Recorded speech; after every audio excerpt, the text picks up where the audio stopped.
Tabii ki olumlu değerlendiriyorum. Bu ülkede her şeyden önce akan kanın durmasının başlı başına çok önemli olduğunu düşünüyorum. Sadece bir aydın değil, bir demokrat olarak da bu sürecin desteklenmesi gerektiğini düşünüyorum. Ama tabii ki pek çok insan gibi bizim de kafamızda bir takım soru işaretleri var. Bu sürecin nasıl ilerleyeceğine dair. Bu sürece dair en büyük beklentimiz bir kere her şeyden önce siyaset kanallarının açılması. Malum özellikle Kürt hareketine silahları bırakınız, gönüllü olarak silahları bırakın deniyorsa bunun karşılığında da muhakkak siyaset kanallarının açılmasına dair bir söz verilmesi beklentisi var toplumun çeşitli kesimlerinde. Bunun doğrudan etkisinin de tabii ki kültür ve sanat alanında yaşayanların da söz söyleme hakkının ve bu alanın genişlemesi olacaktır tabii ki. Ama şu an var olan iktidarın pratikleri bununla taban tabana zıt bir görüntü sergiliyor. Zaten az önce bahsettiğim şüpheler de büyük ölçüde ondan kaynaklanıyor. Özellikle geçtiğimiz haftalarda sanatçılara yönelik baskılar iyice arttı. Sanatçıların yazdıkları şarkı sözlerine yönelik soruşturmalar yapıldı. Sahne performanslarına yönelik bir takım soruşturmalar yapıldı. Dolayısıyla özellikle kültür alanında faaliyet gösteren insanlara karşı özellikle iktidar kanadına yönelik yoğun bir güvensizlik var. Sanatın bu tip inşaat süreçlerinde rolünün çok abartılmaması gerektiğini düşünüyorum açıkçası. Burada temel iş yine siyasete, siyasetçilere düşüyor ve tabii ki topluma düşüyor. Bu iş en temelde sosyolojik bir mesele ve bunun en doğrudan tezahürü olan siyasal alanda çözülmesi gereken bir mesele. Tabii ki sanatçılar da özellikle toplumlar ve halklar arasındaki kaynaşmayı, barış ve güveni artırmak amacıyla pek çok şey yapabilirler. Bunları filmlerinde, hikayelerinde konu edilebilirler. Barışa dair umut dolu hikayeler, umut dolu filmler yapabilirler. Tam aksine halklar arasındaki köprüleri atan, militarist, düşmanca, etnik düşmanlığı körükleyen hikayeler ve filmler yerine tam aksine barış ve kardeşliği öven işler yapabilirler. En temel mesele var olan yasaların uygulanmaması. Zaten deminden beri bahsettiğim güvensizliğin kaynağı da bu. Yani şu an yürütmenin uyguladığı pratikler yasaların çok çok gerisinde. Anayasa Mahkemesi kararları uygulanılmıyor. Avrupa İnsan Hakları Mahkemesi'nin kararları uygulanılmıyor. Ki Anayasa Mahkemesi'nin üyeleri bizzat var olan iktidar tarafından seçilmiş olmasına rağmen onun kararları açıkça görmezden geliniyor. Böyle bir ortamda bir takım yasal düzenlemelerden bahsetmek bana açıkçası biraz manasız geliyor. Her şeyden önce var olan yasalara ve var olan anayasaya uyulması gerekiyor. İktidarın bu konuda güven vermesi gerekiyor. Bu konuda nihai garantinin sağlanabilmesinin tek koşulu da tabii ki yasama bağımsızlığının sağlanması.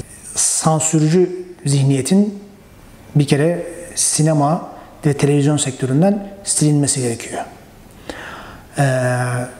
Tam aksine yıllar geçtikçe her alanda sansürcü bir bakış açısı ülkeye egemen oluyor. Hem müstehcenlik tırnak içinde anlamında hem siyaset anlamında çok ciddi yaptırımlarla karşılaşıyor. Rütük'ün çok ağır cezaları var. Dolayısıyla zaten televizyon alanında çok yoğun bir sansür var.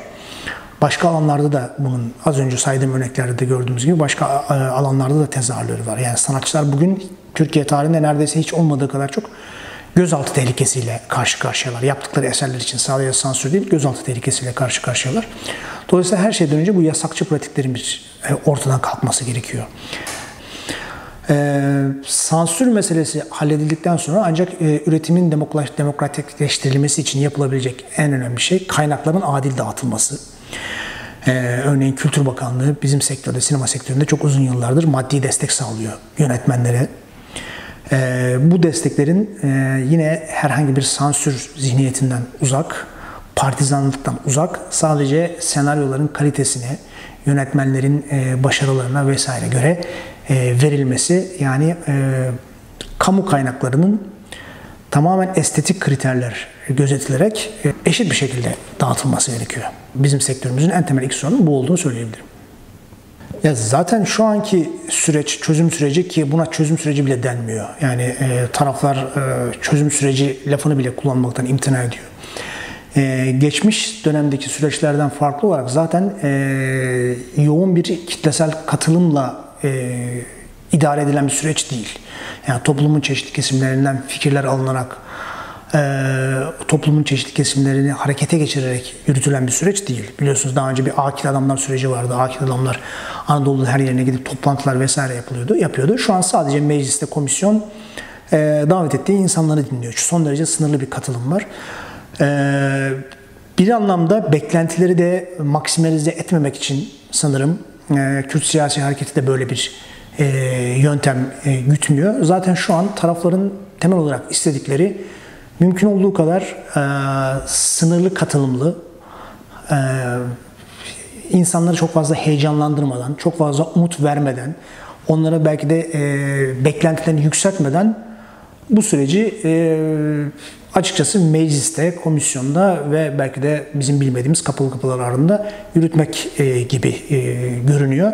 Dolayısıyla bu ortamda zaten sanatçılara çok fazla bir söz hakkı da doğmuyor, çok fazla bir alanda açılmıyor. Eğer bu konuda gerçekten söylenildiği ve beklenildiği gibi yasal düzenlemeler başlarsa, bu konuda umut verici bir takım hem yasal uygulamalar yapılır hem de pratikte bunun karşılığı görülürse, deminden beri söylediğim gibi işte yavaş yavaş hem siyasetin hem kültürel üretimin önündeki engeller biraz kaldırılırsa bunlar zaten kendiliğinden olacaktır diye düşünüyorum. Ama şu an herkeste de karşılıklı bir şüphecilik var, bir bekleme hali var. Sürecin nereye gideceğine dair bir gerginlik ve tedirginlik var. Az önce de söylediğim gibi kimse kendisini şu an ateşe atmak istemez. Henüz bir takım sözler verilmediği bir ortamda, böyle bir belirsizliğin olduğu ortamda. Dolayısıyla ben bu tip örgütlenme pratiklerinin yerelde yürüyebilmesinin aslında ön koşulunun biraz da sürecin gerçekten ilerlemesiyle ilgili olduğunu düşünüyorum. Süreç biraz ilerler ve gerçekten taraflar ümit vermeye başlarsa, taraflar her şeyden önce kendileri ümitlenir ve halka da ümit vermeye başlarsa, ondan sonra ancak bu tip faaliyetler ve örgütlenmeler için sivil toplumun önü açılır ve bu tip faaliyetleri daha çok görürüz diye düşünüyorum.